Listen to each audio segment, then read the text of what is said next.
Hello students. आज हम BA fourth semester के क्वेश्चन पेपर को करेंगे जो 2023 में आया हुआ है भाई। तो यहाँ आप बड़े क्वेश्चन देख रहे होंगे। नवपाषाण युग की विशेषताएं। वैसे तो देखो, नवपाषाण युग की विशेषताएं फर्स्ट सेमेस्टर में हमें ज़्यादा देखने को मिलती हैं या फिर फिफ्थ सेमेस्टर में। तो यहाँ आपकी नवपाषाण काल की विशेषताएं पूछ रखी हैं। दूसरा क्वेश्चन आपका है हरियाणा में युद्ध के उत्थान और पतन के बारे में। वैसे तो देखो, फर्स्ट यूनिट में बहुत से क्वेश्चन बनते हैं जहाँ से आ सकते हैं, लेकिन दोनों ही डिफरेंट क्वेश्चन हैं। तो यहाँ युद्ध का आपका आया हुआ और वैसे भी इंपॉर्टेंट है भाई। ये क्वेश्चन नॉन स्टॉप कई बार रिपीट आपका हो जाता है।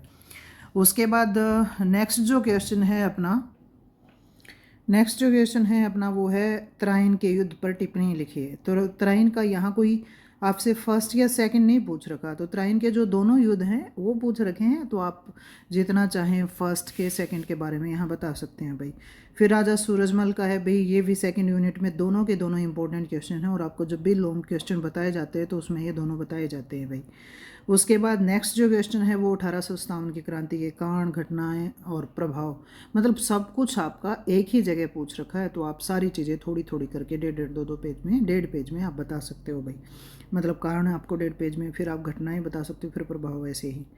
फिर आपका यूनियनिस्ट पार्टी के उदय और विकास का पूछ रखा है। तो ये दोनों क्वेश्चन भी आपके इंपॉर्टेंट हैं और ये भी हम जो बड़े क्वेश्चन बताते हैं उसमें आपके बता रखे हैं भाई। नेक्स्ट आपका है मैप का। तो मैप की अगर बात करें, एक तो इसमें 1857 की क्रांति का ही पूछ रखा है। हरियाणा के मैप वैसे भी बहुत आसान आपको मिल जाएंगे वीडियो। उसके अलावा दूसरा जो मैप है वो आपका मध्यकाल के जो शहरी केंद्र हैं वो भी बहुत ही आसान मैप है भाई। दोनों के दोनों मैप आसान हैं और हरियाणा के जो मैप हैं भाई आपके इस फोर्थ सेमेस्टर के, इसमें आप अच्छे नंबर ले सकते हैं। फिर आपके छोटे क्वेश्चन की बात करें तो पहवा अभिलेख आया हुआ है, ताजुल मासिर आया हुआ है, रेहेला है, कन्नौज की सभा है, नालंदा विश्वविद्यालय है, चरणदास है, खालसा है और सनातन धर्म सभा है। वैसे ऊपर वाली चीज़ें तो बहुत से आप देखते हो, इसमें चरणदास, खालसा ये थोड़े से आपको डिफरेंट लगेंगे इसमें। तो इनके बारे में बात कर लेते हैं हम। सबसे पहले है अपना पेहुआ अभिलेख भाई। ये कई जगह पेहुआ शिलालेख भी आपका मिल जाता है भाई। तो पेहुआ अभिलेख का ये 2 गुर्जर प्रतिहार शासकों के यहाँ अलग अलग टाइम पीरियड के अभिलेख हमें प्राप्त हुए हैं। और पेहुआ में विष्णु मंदिर और उसके भी साक्ष्य मिलते हैं। 1882 का जो पेहुआ का जो अभिलेख या शिलालेख हमें मिला है वो भोजदेव का है। और पेहुआ घोड़ों के लिए प्रसिद्ध था भाई, ये भी कई जगह आपका मिल जाता। तो कोई भी 2 चीज़ें आप यहाँ बता सकते हो। फिर है ताजुल मासिर के बारे में। तो ये दिल्ली सल्तनत के टाइम पीरियड की हमें जानकारी देती है। और इसमें हमें क्या जानकारी मिलती है भाई, हसन निजामी के द्वारा ये लिखी गई है, फारसी भाषा में लिखी गई है। और इसमें कुतुबुद्दीन ऐबक इल्तुतमिश इनके बारे में जानकारी है। तो किसने लिखा है और किस टाइम पीरियड की जानकारी देती है ये आपको पता होना चाहिए भाई। नेक्स्ट जो क्वेश्चन अपना है वो है रेहेला। तो रेहेला के बारे में बात करें, वैसे भी आप फर्स्ट सेमेस्टर में ये चीज़ें पढ़ के आए हो। तो रेहेला जो है वो इब्न बतूता के द्वारा लिखी गई पुस्तक है भाई। जो उसकी यात्रा वृतांत है उसकी जानकारी इसमें दे रखी है। और ये क्या है, मोरक्को का रहने वाला था इब्न बतूता। तो आपका रेहेला है या इब्न बतूता है भाई, एक ही बात है। मोहम्मद बिन तुगलक के टाइम पीरियड में ये दिल्ली सल्तनत में आया था भारत का भ्रमण करने के लिए। उसके बाद नेक्स्ट जो क्वेश्चन है वो है कन्नौज की सभा भाई। हर्षवर्धन के टाइम पीरियड में हम देखते हैं कि प्रयाग में, कन्नौज में सभाएं बुलाई जाती हैं। तो 643 में ये सभा उन्होंने आयोजित की है विहान शाह के सम्मान में। और बहुत से बौद्ध धर्म के, हिंदू धर्म के, अलग अलग धर्मों के लोग यहाँ आकर के रहते हैं। हुआन सांग इसकी अध्यक्षता करता है। महायान बौद्ध धर्म का प्रसार यहाँ किया जाता है भाई। तो ये कन्नौज महासभा थी या सभा थी, इसमें हर्षवर्धन ने बहुत दान दक्षिणा दी थी। उसके बाद नेक्स्ट जो क्वेश्चन है हमारा वो है नालंदा विश्वविद्यालय। तो नालंदा विश्वविद्यालय भी आप कई बार सुनते हो। अब देखो, एंशिएंट टाइम पीरियड में भारत में विश्वविद्यालय थे भाई, यूनिवर्सिटीज़ थी।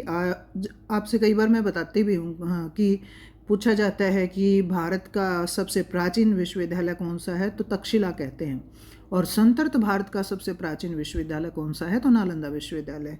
क्योंकि भारत पाकिस्तान अलग हुए तो तक्षशिला कहाँ है वर्तमान समय में, पाकिस्तान में चला गया। तो नालंदा विश्वविद्यालय भारत का सबसे प्राचीन विश्वविद्यालय है, बिहार में स्थित है भाई।